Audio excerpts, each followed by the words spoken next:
Bukan dapat gaji dari pemerintah, bukan menjalankan uang pemerintah. Kami cuma pelaku UMKM yang bergerak di bidang ubi. Itu pun buat opak. Buat opak. Ampiris, berjuang untuk kebenaran. Sedih sekali melihat Pak Selamat pelaku UMKM tukang opak ubi yang diduga telah dikriminalisasi Kejaksaan Negeri Serdang Bedagai. Pak Selamat ditetapkan sebagai tersangka tunggal dugaan korupsi kredit macet di Bank Sumut Si Rampah 9 Desember tahun 2024 saat Hari Anti Korupsi Sedunia. Anehnya dalam kasus ini tidak ada tersangka lain. Para pembuat opak ubi mohon kepada Pak Presiden Prabowo tolong berikan keadilan kepada Pak Selamat. Selamat sore Sobat Empiris. Saya Panu Prasetya saat ini sedang berada di Dusun 7, Kampung Lalang, Desa Simpang 4, Kecamatan Serampah. Saya saat ini sedang berada di lokasi rumah Bapak Selamat selaku pelaku UMKM yang ditetapkan oleh Kejaksaan Negeri Serdang Bedagai sebagai tersangka kasus korupsi pada saat tanggal 9 Desember. Saat ini kami akan mereview lokasi kediaman rumahnya, beginilah kondisinya. Dan di sana kita akan mewawancarai istri dari Bapak Selamat tersebut. Sebagai saksi dugaan penyalahgunaan fasilitas dari Bank Sumut. Hanya itu aja gitu. Ya udah. Panggilan surat panggilan. Iya, surat itu panggilan. dipenuhi Bu, surat panggilan itu. Setiap ada surat panggilan Bapak selalu hadir. Datang Bapak, jangan kan surat, di telepon aja Bapak hadir. Pak, ada yang mau kita bicarakan. Ini ada yang mau saya tanyakan, nanti pihak kejaksaan itu menanya. Ya datang Bapak, selalu hadir. Di hari Senin, pas di hari Senin tanggal 9/12/24 kemarin, berangkatlah Bapak setengah 10 kan dapat surat panggilan lagi.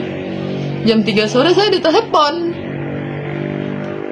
Ya saya pikir saat itu saya berpikiran ya suami saya kecelakaan karena yang telepon tadi bukan Bapak. Yang telepon pihak mereka pakai HP Bapak. Sudah ditahan berarti. Ditetapkan sebagai tersangka dan jam 4 sore nanti kita proses mau bawa ke LP Tebing. Itulah. Di situ Bapak sudah ditahan sama mereka. Sudah Bersama mereka. Sudah. Ibu nggak mengetahui itu ya Bu? Tidak sama sekali. Karena dia pergi dari rumah itu berdasarkan surat undangan. Surat pemanggilan sebagai terangan saksi. Sebagai saksi. Begitu cepat prosesnya ya Bu ya? Ya kalau tahu mau kayak gitu kan istilahnya kayak mana kita. Dengan peristiwa yang terjadi yang menimpa suami Ibu, gimana perasaan Ibu terkait keadilan yang ditetapkan oleh yang ditegakkan oleh Kejaksaan Negeri kita, Bu? Keadilannya nggak ada yang adil menurut saya, nggak ada yang adil. Yang saya pertanyakan apa betul seorang nasabah ditetapkan sebagai tersangka korupsi, sementara kami bukan yang berpenghasilan tetap, bukan dapat gaji dari pemerintah, bukan menjalankan uang pemerintah. Kami cuma pelaku UMKM yang bergerak di bidang ubi. Itu pun buat opak.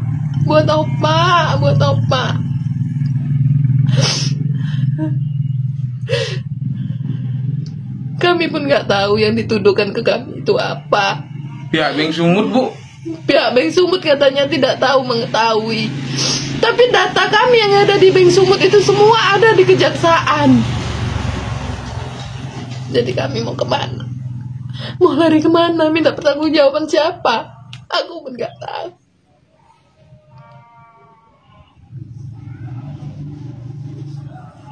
Saya sekali lagi memohon kepada Bapak Presiden Republik Indonesia, Bapak Prabowo Subianto.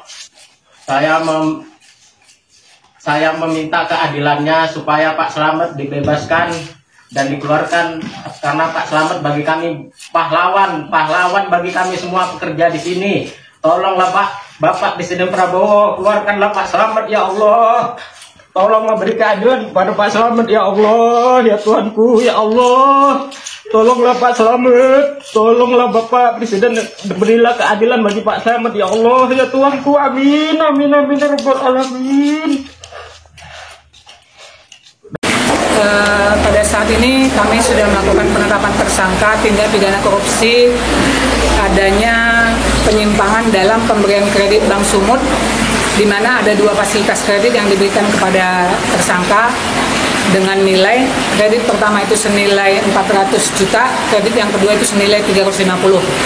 Kami dapatkan perbuatan melawan hukum pada saat ini bahwa pemberian kredit yang diberikan oleh Bank Sumut itu dilakukan pertama agunan, nilai agunannya itu dilakukan markup, kemudian status agunan pada saat itu masih terikat kredit pada Bank BTPN.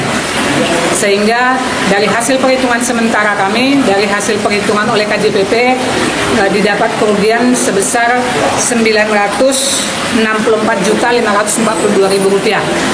Dan kredit tersebut dilakukan pencairan dan pengajuan pada tahun 2015, sehingga sampai saat ini kredit tersebut belum dilakukan pelunasan dan terdapat perbuatan-perbuatan melawan hukum yang dilakukan oleh tersangka.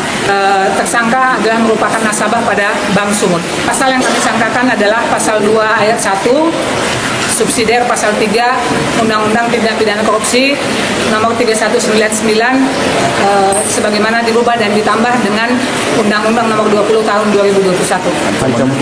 Ancaman hukuman maksimal 20 tahun. Bu, inisial tersangka? Inisial tersangka adalah S. Ini makanya kita melihat Kejari Serampah ini terlalu prematur dalam membuat konferensi pers dan menjelaskan tidak sesuai fakta yang sebenarnya. Dan surat-surat tersebut setelah ditebus dari pihak Bank BTPN dan sudah dilunasi, diroya, maka dokumennya diserahkan sebagai hak tanggungan pada Bank Sumut. Sehingga apa yang disampaikan oleh Kejari Serampah ini sangat prematur dan tidak sesuai dengan fakta yang sebenarnya. Dan kita melihat hal ini hanya untuk hiporia dia dalam menyambut hari korupsi ya. Hari korupsi pada bulan Desember, hiporia bahwa dia berhasil menetapkan seorang UMKM menjadi tersangka korupsi. Sedangkan prestasinya tidak ada sama sekali. Anda lihat, tidak ada korupsi besar yang bisa diungkap oleh Kejari Serampah ini. Hanya seorang pedagang UMKM.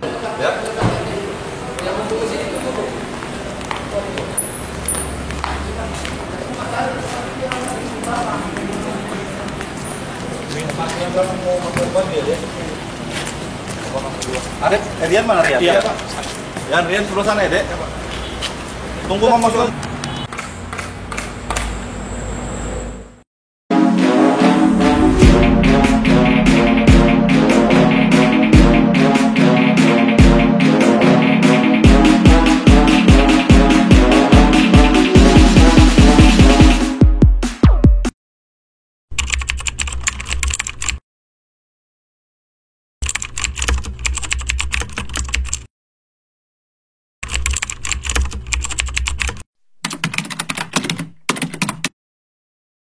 Begitulah hasil liputan saya pada hari ini.